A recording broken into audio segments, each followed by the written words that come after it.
Welcome, South Suburban Church family, covenant partners, and friends by way of YouTube or Facebook. I want to talk to you about desperate times, calls for desperate measures.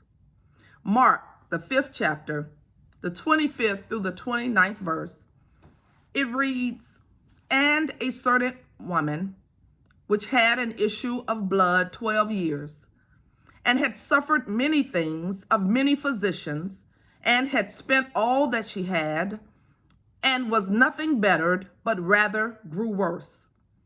When she had heard of Jesus, came in the press behind, and touched his garment.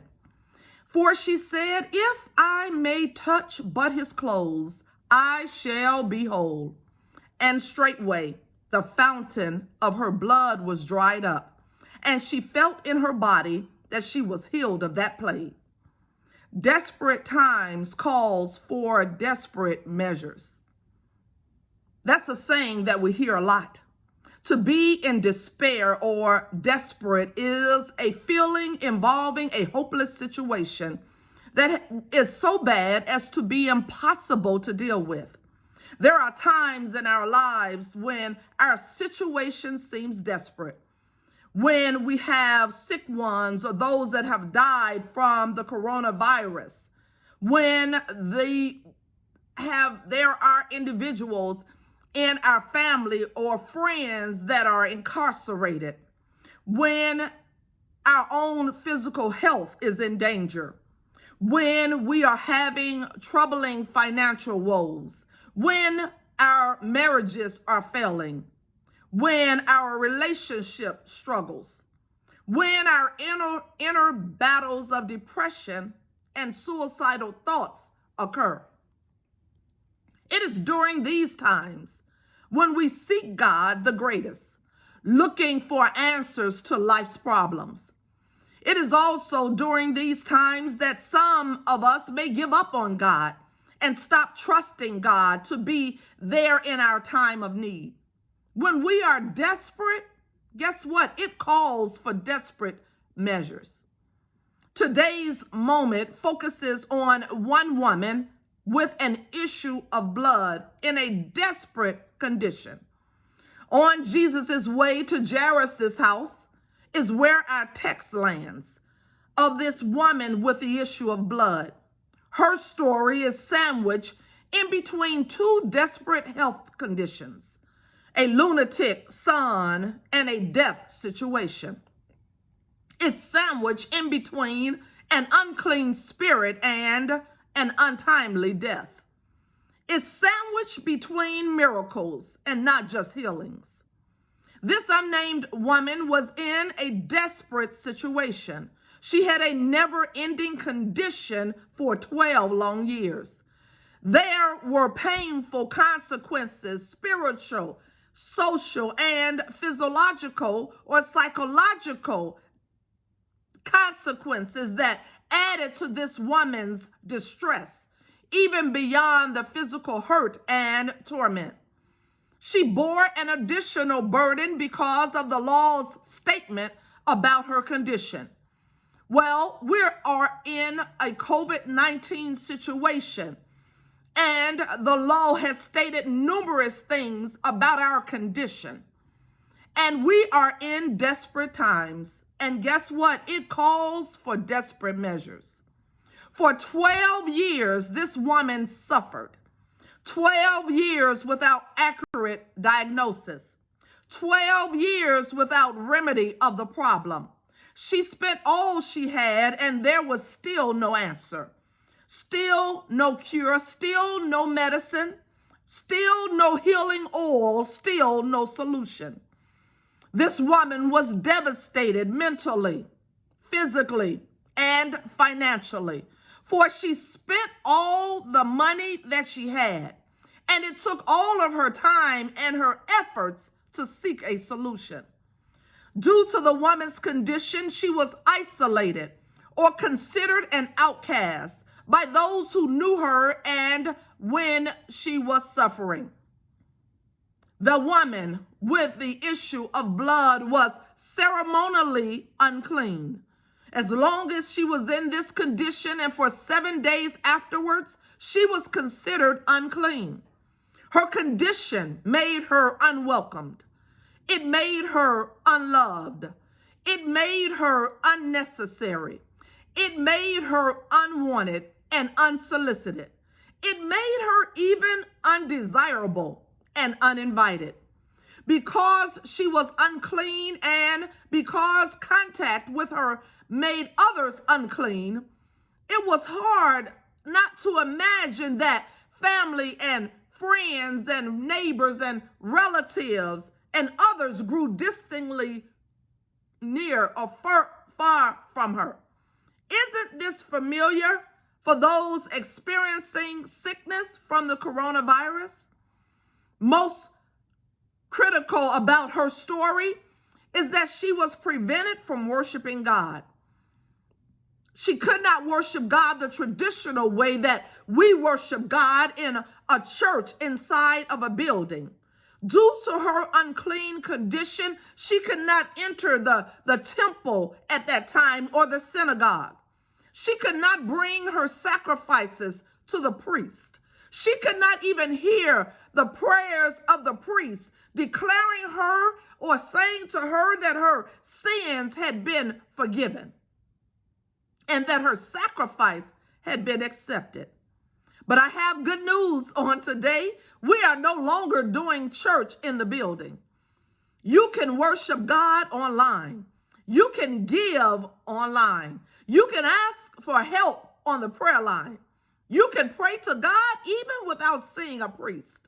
I am glad that God moved us to a new way to allow others, all of us rather, to connect to their God, to our God through virtual worship. Nobody needs to be isolated from God. Nobody in the U.S. should worry about being called unclean because we are all now sheltering in place. God allowed us to experience this time to connect back with him. Perhaps God is desperate. Perhaps God is seeing that these desperate times is calling for desperate measures. The woman was desperate for a change in her condition. So guess what? She pressed her way through the crowd. And since the crowd was there trying to get their own healing of Jesus, they did not recognize that she was touching them, thus making them all ceremonially unclean. When everyone is desperate, then they cannot notice your condition. When we are living in desperate times, so no one is paying attention to our hair. No one is paying attention to our clothes. No one is paying attention to the way our nails look or our overall look, because we are in desperate times and things are serious. So the woman, she said to herself, since no one's watching, since I am already sheltering in place, if I can just come out for a short moment and touch the hem of his garment, if I can just touch a part of his clothing, if I can just touch a fringe of his garment, then I will be healed. So this desperate woman, which was diseased with an issue of blood for 12 years, she came in behind Jesus, and guess what? She got a hold of just a small part of his garment. The scripture says that she touched the hem of his garment. It was a daring plan for this woman. And I've come to understand that when we are desperate, then we've got to have a daring plan. She had been denied contact, living desolate and hopelessly despondent. It was now time to let go of her past and let go of her humiliation and let go of her past hurt and her past suffering and act out of her desperation, act out of her determination, act out of her time to get her deliverance because desperate times calls for desperate measures. Sensing what had happened, Jesus calls and looks around and calls out and says, "Who touched me?" He immediately stops, and the crowd, knowing that they are pressing into Jesus, they're looking kind of bewildered because everybody is trying to get a piece of Jesus. And he looks amid this great crowd, and he looks around for the woman who had touched him. This woman was going to slip back into the crowd anonymously. No one would have ever known what she had done had she been able to get away without anyone seeing her. But Jesus knew. Jesus knew that she was desperate and that she had a desperate condition. So now the whole crowd stops. And Jesus sees the woman and he looks at her. Can you imagine her fear? Looking at Jesus and he looking at her. I'm happy to understand on today that Jesus sees our condition. He sees our desperate situation. You can almost see her there in the crowd, eyes fixed on Jesus. Only she and Jesus knew what had happened. And as the crowd steps back, perhaps forming a space around Jesus, she steps forward into the space and she falls at his feet. Before the scrutiny of the entire crowd, she begins to pour out her story. It all comes out at the feet of Jesus. 12 years of emptiness, 12 years of hopelessness, 12 years of suffering, 12 years of woundedness. Then Jesus does something else amazing, and he calls her daughter. He then pronounces her sentence based on just one touch. Jesus says directly to her, "Your faith has made you whole. Go in peace and be whole of your plague." The woman was desperate, and she had no one else to turn to but Jesus. I'm so glad she did. Just like this woman, there are those of us who try to sneak in just to touch Jesus's garment without being noticed, wondering if he can help us, determined to approach him, but at the same time protecting our brokenness, our anonymity, our hesitation, our reaching out and touching his garment, but not letting him know who we are, and running for cover, trying to escape his look or his glare, but longing to know if he can help. So even during these times, these COVID-19 times, Jesus is still looking for hurting people. He's looking for brokenhearted people. He's looking for damaged and frustrated people. He's looking for those that are afraid, who cover up all those things and who have been hurt by so many of things in this life that they are seeking and longing to see Jesus. Jesus is looking for those of us who may be experiencing sickness from the coronavirus. Whenever we are in a desperate situation, whether now or later, we need to know that God is desperate about our situation and wanting us to worship with God. We are in desperate times, and it calls for desperate measures. Don't delay. While at home or in your living room or wherever you may be today, call on God and God would answer you.